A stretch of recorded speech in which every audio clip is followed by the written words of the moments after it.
अनधिकृत दगडखाण या विरोधात साताऱ्यातील जे 3 गाव आहेत, आपण माझ्या मागे पाहू शकता की हे लॉंग मार्च काढत साताऱ्यापासून आज नवी मुंबई या लोकांनी काढलेले आहे चक्क 20 दिवस। हे त्यांचे ट्रॅक्टर असतील किंवा चालत, यामध्ये आपण पाहू शकतो की मोठे महिलांचा देखील मोठा सहभाग आपल्याला पाहायला मिळतो। यांच्यासोबत यांचे जे गुरेढोरे असतात, अर्थात बकऱ्या, गाई, म्हशी, हे देखील या लोकांनी घेऊन आले होते। मात्र पुण्यामध्ये पुढे बंदी असल्याने पुण्यापर्यंत त्यांना आढळून आलेलं आहे। सध्या हे सगळे ग्रामस्थ दगडखाण बंद व्हावी यासाठी आता सध्या नवी मुंबई येऊन धडकलेले आहेत। आपण त्यांच्यासोबत बोलण्याचा प्रयत्न करूयात।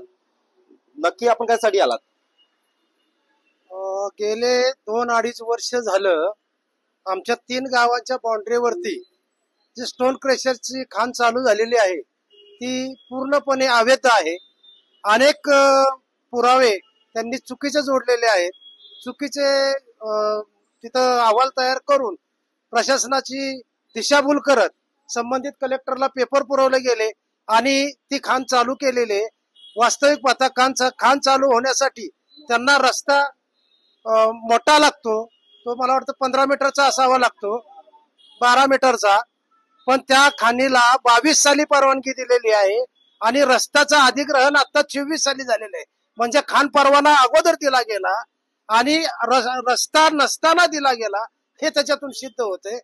तर हे अशा चुकीचे अहवाल देऊन ही जी खाण चालू केलेली आहे ती पूर्णपणे बंद व्हावी यासाठी 3 गावातले लोकांनी मिळून आम्ही हा लॉंग या संदर्भात तुमचे आमदार असतील, यांना काही कल्पना वगैरे दिली आहे का? वेळोवेळी आमदारांशी पण चर्चा झालेली आहे, महसूल प्रशासनाशी चर्चा झालेली आहे, अनेक वेळा निवेदन दिलेले आहेत, मोर्चे केलेले आहेत, पण ते कसल्याही प्रकारच्या सध्या खाण चालू आहे का बंद आहे? आता सध्या स्टे दिलेला आहे। आम्ही ज्यावेळेला पुण्यात आलो त्यावेळेला महसूल अधिकाऱ्यांनी येऊन ती खाण केव्हापासून सुरू होती?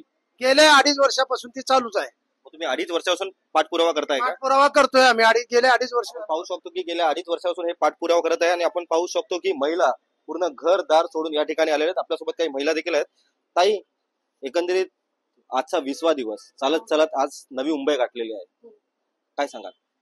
आज आम्ही 20 दिवस झाले चालतोय, तरी प्रशासनाला अजून काही जाग आलेली नाही। आमच्या पायाला फोड आले, अक्षरशः चालता येईना, पायांची आग होती आज।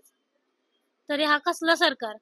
आणि इतकं आमचे स्थानिक आमदार मकरंदाबा पाटील आमच्या तिथं पूजा असो, कुणाचं लग्न असो, कुणाचा वाढदिवस असो, तिथे येत होते आणि आज 3 वर्ष 2-2.5 वर्ष झाले आम्ही झगडतोय, तर एकदाही त्यांनी येऊन आम्हाला भेट दिलेली नाही। हा कसला सरकार?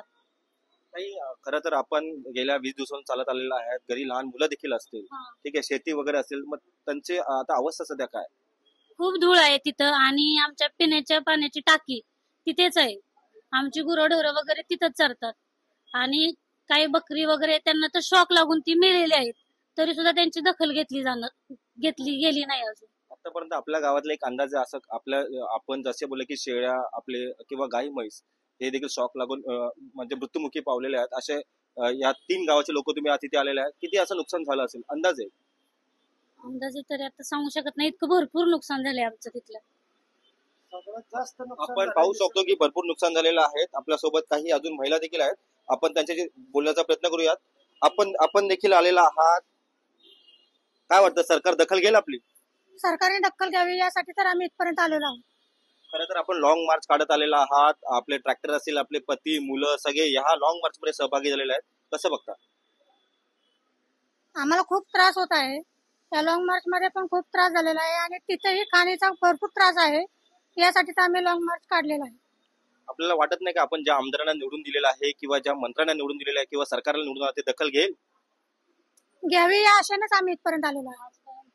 आपण पाहू शकतो की पूर्ण महिला मंडळ असेल किंवा पुरुष असेल किंवा तरुण वर्ग असेल, हे सगळे सध्या लॉंग मार्च काढत वाई सातारा ते मंत्रालय असा हा लढा होता। मात्र गेल्या 20 दिवसापासून चालत चालत हे जे गावकरी आहेत ते सध्या नवी मुंबई या ठिकाणी आलेले आहेत व यांचं एक शिष्टमंडळ आहे ते देखील आता मंत्रालयामध्ये पोहोचलेलं आहे। काही वेळातच त्यांना तो निरोप येणार आहे। कॅमेरा पर्सन राजसह मी रवी खरात, TV9 मराठी, नवी मुंबई।